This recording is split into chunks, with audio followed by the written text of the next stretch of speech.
was astronomically close to just chucking my phones as far as I could in frustration. I took the jar out of my pocket. It looked unchanged, still glowing as bright.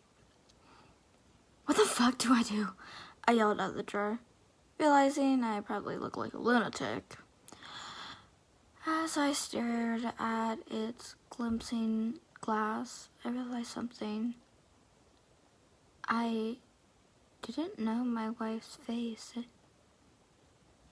or what it looked like anymore. I knew her name.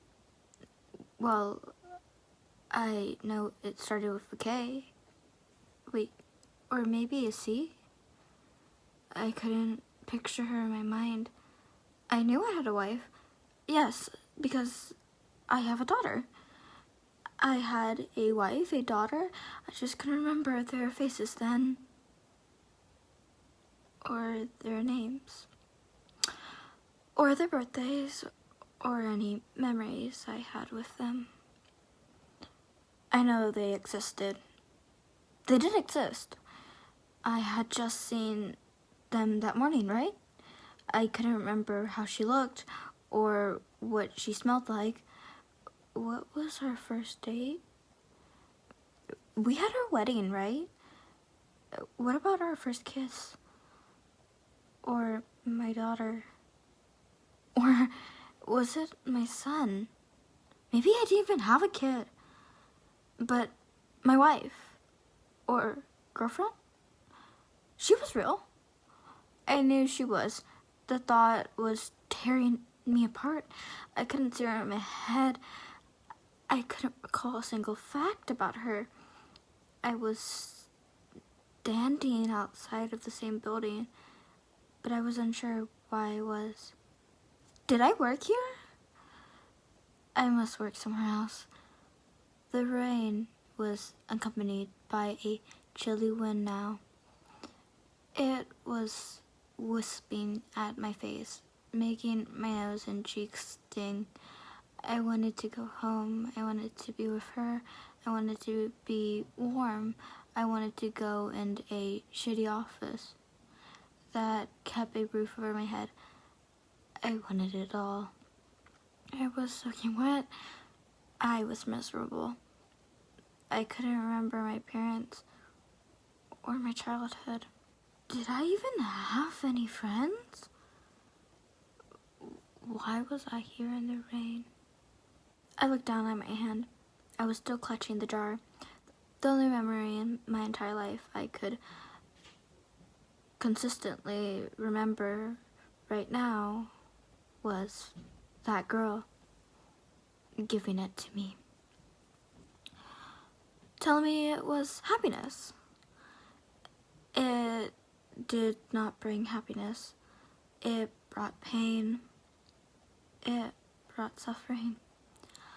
I was more miserable in that moment than I've ever been.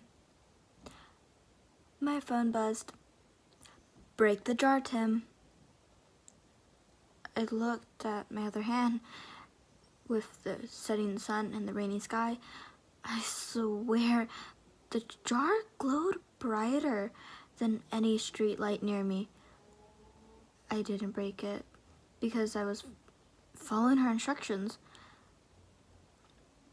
I broke it because I was angry. I broke it because I was upset.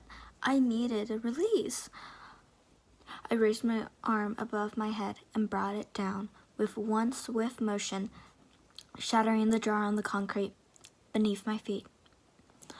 That dark, chilly sky accompanying the rain spread away like it was a shockwave of a bomb going off.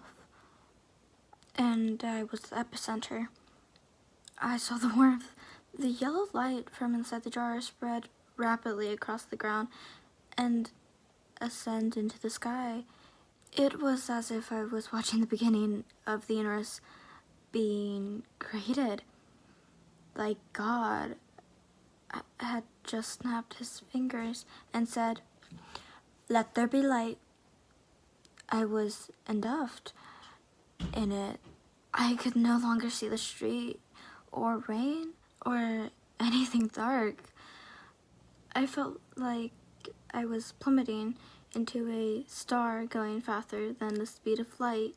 It felt like I was sitting in front of a fire on a cold winter's night, but that warmth was covering every inch of my body. And then I blinked. Immediately, I could feel the sheets beneath me. I was back, barely touching my wife. I was staring out the window, the morning light drenched through the glass. I glimpsed on my face. I stood from the bed, grabbing my phone. It was Friday morning. I had one text. Let me know if you need another jar. Smiley face. I called in sick to work. I snuck into my daughter's room and greeted her with a kiss. I told her she didn't have to go to preschool today. We were going on a family day. She smiled and stretched her arms with a yawn before crawling up and falling back asleep. I got in bed and squeezed my wife tightly. I didn't let go for hours. Our daughter came into our room and woke us up eventually. She was jumping on the bed and shouting for us to wake up. Yesterday I may have found this annoying. Yesterday I may have found out a lot of things annoying or motorist or dull. But not today. Today I pulled her under the sheets and between me and Kelsey. Today was going to be a good day. Today I was going to be happy. Here's a comment. I must have a jar like this without knowing.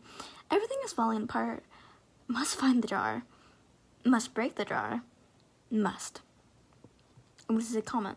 Now that's another story right there. Someone stealing jars of happiness from customers, hoarding them in a huge logo, all aglow inside. Another comment. Their life would be complete and utter hell with all those jars to break though. And this is another comment. Who said they planned on breaking them? And this is another comment. Sounds like Russia to me. That's probably why they are so fascinated with vodka bottles. This is another comment. The jar is made of bottling up this inside until you hit the very rock bottom. The jar is you. You don't have to break yourself to realize what you're missing. An acid trip wouldn't hurt, but neither or rock bottom. This is such a different view on things. This is another comment. Agreed, acid will make you love life again. This is another comment. As a recording alcoholic, I get it. I needed this reminder. Thanks, OP. And this is another comment. I'm sorry. Sometimes life sucks. If you ever need to vent or whatever, please DM me. Here's another comment. Pretty sure this comment is OP, but it doesn't have OP like status, so I don't know. But that's fun. Anyways, thank you. Just knowing there's strangers out there willing to support me means the world. Always found the world is fucked up. People like you give me faith. Here's another. We're all here, fam. We got you. Here's another comment. Yeah, man, everyone has some shit going that they don't like to talk about with those around them. I'm here for you. The world isn't such a bad place, nor some people. This is another comment. Feeling down is natural. You can pull through. Everyone's rooting for you. Here's another comment. I'm also putting my name in. Send me a message if you need to. Another comment. I need to find my jar too. Life isn't anything but happy. Another comment. Sorry if you're suffering right now. It is probably the same with me. DM me if you need to talk about it. Another comment, but this is from the commenter from become above, where it says, I need to find my jar too. Life isn't anything but happy.